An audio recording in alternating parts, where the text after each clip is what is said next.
नमस्कार. जयरावजी. जय भीम मित्रांनो. मी अविनाश पारे तुमचं पुन्हा एकदा स्वागत करतोय लोकशाहीराची साहित्य चर्चा या आपल्या युट्यूब चॅनलमध्ये. मित्रांनो, आपण लोकशाहीर अण्णाभाऊ साठे यांची वारणेचा वाघ ही कादंबरी बघत आहोत. तर त्याच मालिकेतला आजचा हा 5वा भाग. दिवाळीचा सण अगदी उद्यावर आला होता. सत्तूला आईची बनाबाईची आठवण झाली होती. तो मनातून भलताच अस्वस्थ झाला होता. कुमस त्याच्या डोळ्यापुढे तरळत होती. तो उठला. आपल्या लोकांच्या बंदोबस्ताची सर्व जबाबदारी आनंद पाटलावर सोपवून आकारामने गोंदा गोंधळी यांच्यासह फक्त 12 माणसं घेऊन तो कुमजेला निघाला होता. आईला कधी पाहिन असं त्याला झालं होतं. जुन्या आठवणींनी जुन्या जखमांची खपली निघाली होती. माझ्या आईनं माझ्यासाठी लोकांची घरं सारवली, शेण गोळा केलं, भीक मागून त्या माऊलीचा पदर विटला. तिच्या त्या माऊलीच्या भेटीआड ब्रह्मांड आलं तरी मी ठोकवून लावेन अशा निर्धारानं सत्तू कुमच्याकडे निघाला होता. रात्र उलटली होती. चंद्र माथ्यावर आला होता. मावळण्यासाठी त्याला अजून पुष्कळ अंतर कापायचं होतं. सत्तू एका कारवारी घोड्यावर बसला होता. आकाराम एका दष्टपुष्ट घोड्यावर बसला होता. हातात कुऱ्हाड घेऊन सत्तूची पाठ राखीत होता. भल्या पहाटे नांदगावात शिरून सत्तू पुढे निघाला होता. त्याच वेळी पहिला कोंबडा हरवला. सत्तूनं भरकन आकाशात नजर झुगारली. तेव्हा रात्र निवळत होती. शेतीचा नवे रंग फुलत होते. अनंत रंगाच्या ढगांच्या पायघड्यावरून नवा प्रकाश येऊ घातला होता आणि म्हणूनच खोरड्यात कोंबडे ललकारी ठोक्यात होते. पंखावर पंख झटकून सज्ज झाली होती आणि जीवनाला हळूच गती मिळाली होती. नांदगावला जाग आली होती. गोठ्यात बैल उठून उभे राहिले होते. त्यांचे चाळ वाजत होते. शेतकऱ्यांनी दळणं घेतली होती. त्या गीत गात होत्या. त्यांच्या गळ्यातून निघणारे ते धारदार मंजूळ स्वर तलवारीप्रमाणे वातावरणाच्या आरपार जात होते. सूर शांतपणे चालत होते. सत्तू शांतपणे चालत होता. नांदगाव तिथंच त्याला सुभद्राची आठवण झाली. तो अधूनमधून तिच्याकडे येत होता. त्या दिवाळीचा सण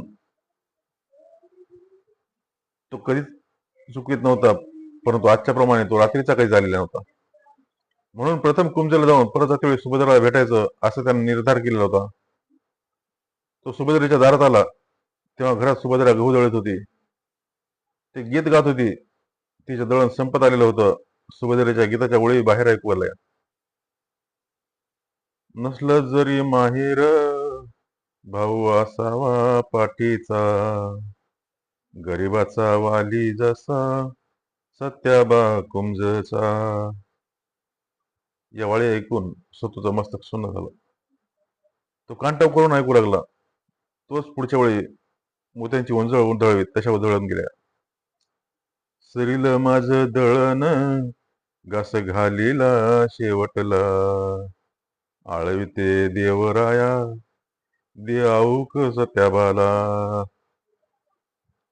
सत्तूला भडभडून आलो. तो म्हणाला, ऐका, याला म्हणतात इमान.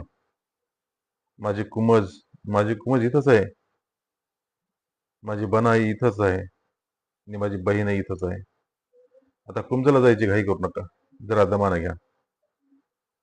दादा, काय करायचं म्हणतो? अकरामने विचारलं आणि सत्तू म्हणाला, जाऊन लुगड्याच्या दिंडा सकट दुकानदार आणि काकणासच्या पेटाऱ्यासह कसार घेऊन या. आता सुभद्राला माहेर करून मगच मी पुढे जाईन.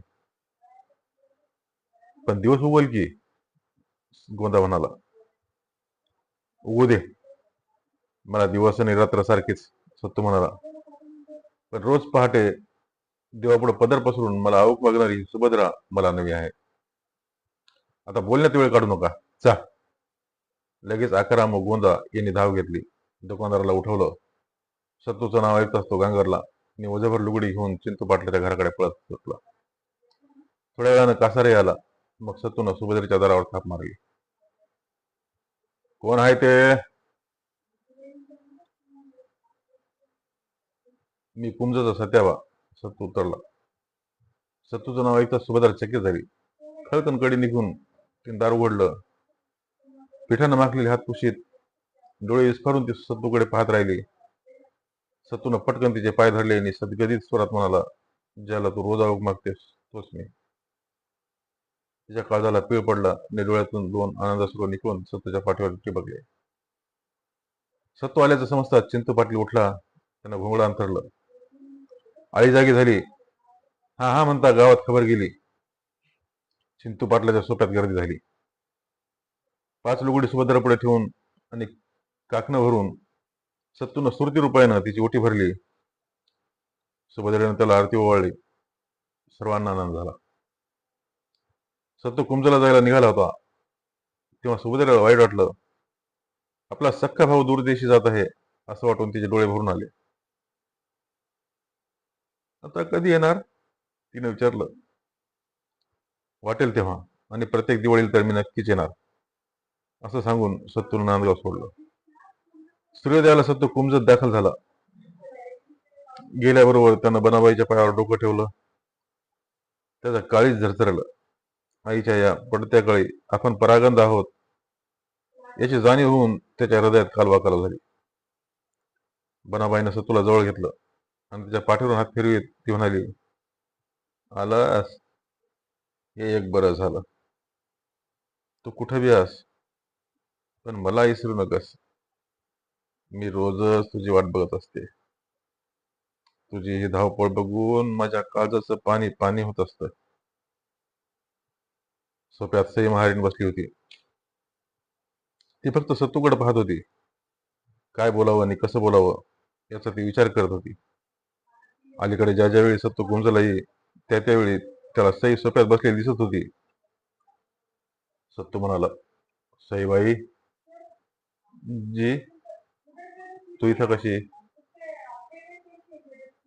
आईची सेवा कराय. पण का? तसं नव.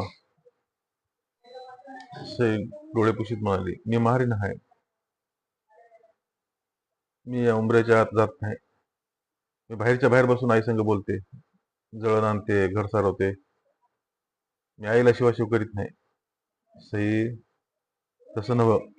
सत्तू म्हणाला, पण मी म्हणतो तू आपलं घर सोडून ही कामं का करतेस?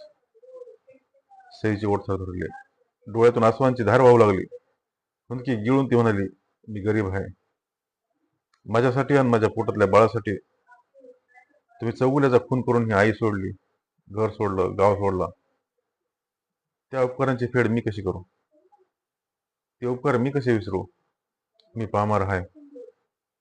माझं पदर पसरून एवढंच मागणं आहे की आईची सेवा करायची परवानगी मला द्या. याच भोसल्याच्या दारात मी जीव सोडील. तेवढाच हक्क मला द्या. दुसरं काय नग. मी कशाला हात लावणार नाही, शिवणार नाही.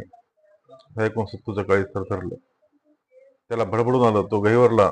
सईचं ते प्रेम इमान पाहून रडकुंडीला येऊन तो बनाबाईला म्हणाला, आई ही सई माझी बहीण आणि हीच तुझा सत्तू असं समज. जसा मी तुझा सत्तू इमानी आहे तशीच ही सई इमानी आहे. या जगात इमानाला मोल नसतं. आता तू माझी आशा करू नकोस. मी संकटात आहे. इथून पुढे ही सईच तुझी सेवा करील, तुला सांभाळेल. तिची ती सेवा ही सत्तूची सेवा समजून गोड मानून घे. सई महारीण म्हणून तिला दूर ठेवू नको. ती देईल ते खा, तिनं आणलेलं पाणी पी असं म्हणून त्यानं पापणीत गर्दी करणारी असं पुसली. बनाबाई हसली आणि म्हणाली, मी तुझं मन मोडणार नाही. सत्तू जेवला आणि बनाबाईचा निरोप घेऊन निघाला. तशीच सई उठली. दादा आपल्या गरीब बहिणीचं घर बघून जा. सत्तू सरळ महारवाड्यात गेला. त्याला पाहून सर्व महार जमले. सईच्या नवऱ्यानं अंगणात घोडं टाकलं आणि सईनं धावत जाऊन आपला मुलगा आणून त्याच्या पायावर घातला. म्हणाली, ह्योच बघा माझा राजा. राजा आता 7 वर्षाचा झाला होता. तो शाळेत जात होता. सत्तूनं त्याच्या पाठीवरून हात फिरवला. अंगापिंडानं मजबूत आणि चुनचुनीत असं ते पोरग पाहून सत्तू विचारमग्न झाला. तो मनात म्हणाला, आपण केलं ते रास्तच केलं. एका माणसाची हत्या करून आपण दोघांना जीवदान दिलं. तसं जर आपण त्या दिवशी केलं नसतं तर आज सई नसती आणि तिचा हा सुंदर मुलगाही नसता. सत्तू जायला उठला तेव्हा सई म्हणाली, आईची काळजी करू नका, मी त्या दारातच जीव देईन, पण आपला जीव तुम्ही जपा. तेवढ्यात बाबा महार धावत पुढे आला.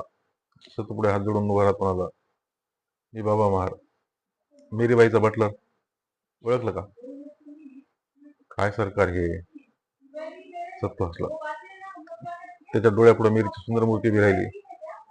तिने सुंदर निळे डोळे हसू लागले. तो म्हणाला, बाबा, मी तुला कसा विसरेन?